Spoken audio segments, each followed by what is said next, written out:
artists, and most recently featured, get this, 220 works of chalk art. Turning the two-dimensional into a 3D experience, Arts District producer Mike LeClaire brings us this story. Well, we're here at the Denver Chalk Art Festival, day number 2, and the artists are back on the street creating art and working on getting it done. It's a good crowd. It's going to get busier. We have a wide variety of artists. So we have 5 professional modern artists we actually hire and bring in.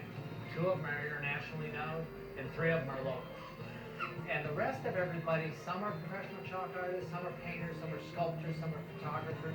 Some are people that just wanted to try chalk art because it looked like fun. I wanted to participate. I was really excited. This is my 6th year at the Denver Chalk Art Festival, and I've been doing chalk art since about 2012. And I got into it because I saw those pictures of 3D chalk art on the internet, you know, that kind of circle around every once in a while. And I was just really fascinated by how they created that 3D effect. Well, like I said, we're going to do a thin outline of a really pretty blue to help all the balloons pop out.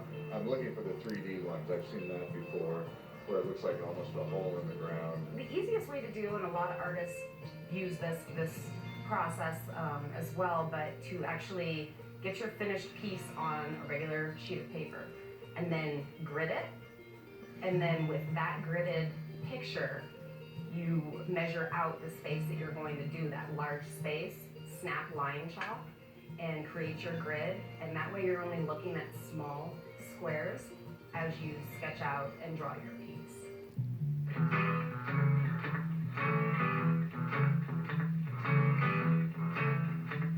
3D stuff is much better to work out in advance just because there's kind of a lot of pre-planning and calculation that goes into creating that 3D effect. I'm from Los Angeles. Oh, I came just to see the Chalk Festival. yeah. What do you think?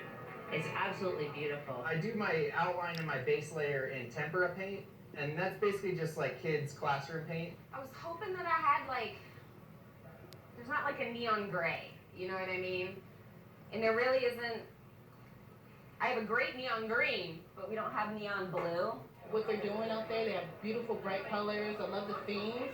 It's fun when you think about the fact that it's out in the environment. It's not like in a studio. They're out and the winds blow in and it's hot and it's sweaty and they're working on concrete. Pavement is always kind of unpredictable depending on what condition it's in. So if you've got a big pothole in a spot that's very important for small details, you know, that can cause a lot of headache. All different kinds of concrete have their challenges and benefits. I think the hardest types are the ones that are treated.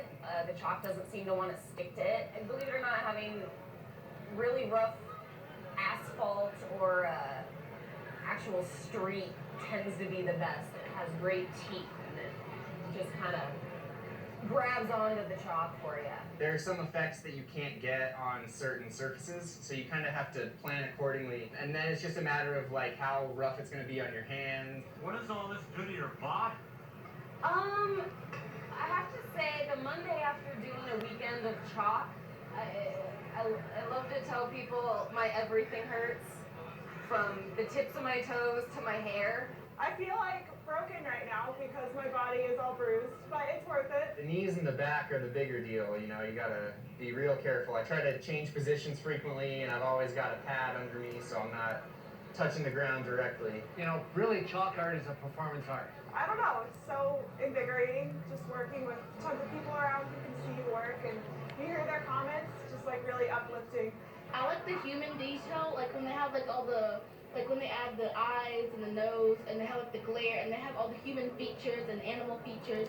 And I think it's really cool that they added that just to make it look really realistic. I think the art is amazing. I think, there's definitely variations in kind of the different styles and the different colors and that kind of thing. It's all free. Come down, enjoy the art, watch it being created.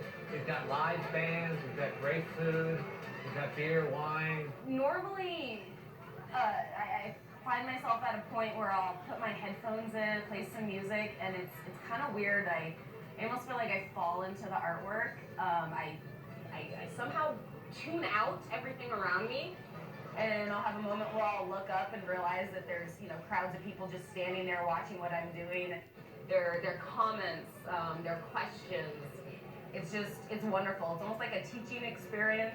What speaks to me is the ability that these artists have to be able to take something that is a two-dimensional implementation and turn it into what looks real. I'm fascinated with like spacesuits and hazmat suits and all kinds of cool gear and cool suits that have like reflective properties, and so I just wanted to have a chance to draw that in a kind of a fun way. It's something I truly love. It makes my day when somebody says how much they enjoy what I'm doing, and I'll often reply to them, you know, if I didn't love this, I wouldn't be here doing it. There's just a great energy. You get this many people creating something together. And it's all doing individual works, but on a collective, all this work together is really just a museum on the ground.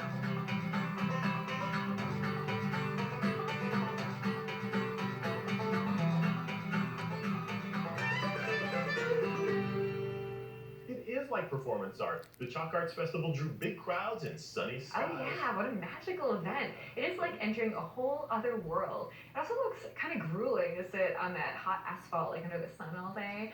And that is a lot of chalk. Ton. Do you think that the artists, like the chalk is given to them by the festival? I would say it's a BYOC. BYOC. Bring your own chalk. Okay. So if you're curious about getting in on the experience, check out larimerarts.org, and you can even apply, maybe we do it, to be a festival artist. Ooh, that'd be fun. Yeah. Michael, okay, I have to know, this is a personal question. What is in your front yard? Besides flowers that aren't planted yet, in spring, I love the color, and I'd say that's about it. I mean, not much. Yeah. What have you ever thought about?